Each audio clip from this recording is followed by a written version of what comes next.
শাওন মাহৰ সোমবাৰৰ দিনটোত ব্ৰত ৰখাৰ কথা আপুনিও ভাবি আছে নেকি? আপুনি জানেনে কি নীতি নিয়মৰ মাজেৰে ব্ৰত ৰাখিলে মহাদেৱ সন্তুষ্ট হয়? ভগৱান শিৱৰ আশীৰ্বাদ পাবলৈ শাওনৰ সোমবাৰে উপবাসে থকাটো অতি উত্তম বুলি গণ্য কৰা হয়। শাওনৰ সোমবাৰৰ ব্ৰতৰ সম্পূৰ্ণ সুফল পাবলৈ হলে আপুনি কিছুমান নীতি নিয়ম মানি চলিব লাগিব। শাওনৰ সোমবাৰৰ ব্ৰতৰ সময়ত খাদ্য খোৱা নহয়। এই ব্ৰতত কেৱল ফল-মূল খোৱা হয়। শাওনৰ সোমবাৰৰ ব্ৰত পালন কৰিবলৈ পুৱা সোনকালে সাৰ পাই শিৱলিংগত জলাভিষেক কৰক। তাৰ পিছত বেলপাত, গাখীৰ, গংগাজল, মৌ, ঘিউ, অক্ষত ইত্যাদি শিৱলৈ আগবঢ়াওক। ভগৱান মহাদেৱৰ মন্ত্ৰ ওম নমঃ শিৱায় জপ কৰক। বগা চন্দনৰ লগত তিলক লগাব। ৰীতি নীতি অনুসৰি সমগ্ৰ শিৱ পৰিয়ালক পূজা কৰক। ঘিউৰ এটা লেম্প জ্বলাওক।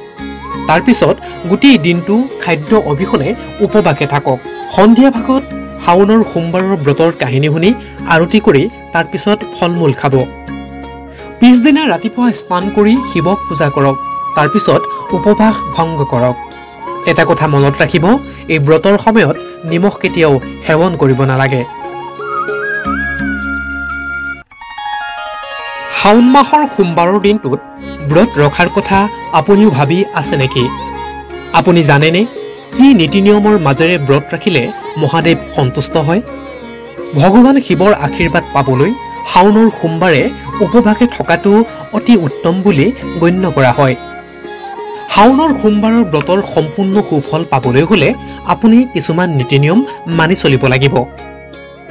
শাওনৰ সোমবাৰৰ ব্ৰতৰ সময়ত খাদ্য খোৱা নহয়। এই ব্ৰতত কেৱল ফল-মূল খোৱা হয়। শাওনৰ সোমবাৰৰ ব্ৰত পালন কৰিবলৈ পুৱা সোনকালে সাৰ পাই শিৱলিংগত জলাভিষেক কৰক। তাৰ পিছত বেলপাত, গাখীৰ, গংগাজল, মৌ, ঘিউ, অক্ষত ইত্যাদি শিৱলৈ আগবঢ়াওক। ভগৱান মহাদেৱৰ মন্ত্ৰ ওম নমঃ শিৱায় জপ কৰক। বগা চন্দনৰ লগত তিলক লগাব। ৰীতি নীতি অনুসৰি সমগ্ৰ শিৱ পৰিয়ালক পূজা কৰক। ঘিউৰ এটা লেম্প জ্বলাওক। তাৰ পিছত গোটেই দিনটো খাদ্য অবিহনে উপবাসে থাকক। সন্ধিয়া ভাগত শাওনৰ সোমবাৰৰ ব্ৰতৰ কাহিনী শুনি আৰতি কৰি তাৰ পিছত ফল-মূল খাব। পিছদিনা ৰাতিপুৱা স্নান কৰি শিৱক পূজা কৰক। তাৰ পিছত উপবাস ভংগ কৰক। এটা কথা মনত ৰাখিব, এই ব্ৰতৰ সময়ত নিমখ কেতিয়াও সেৱন কৰিব নালাগে।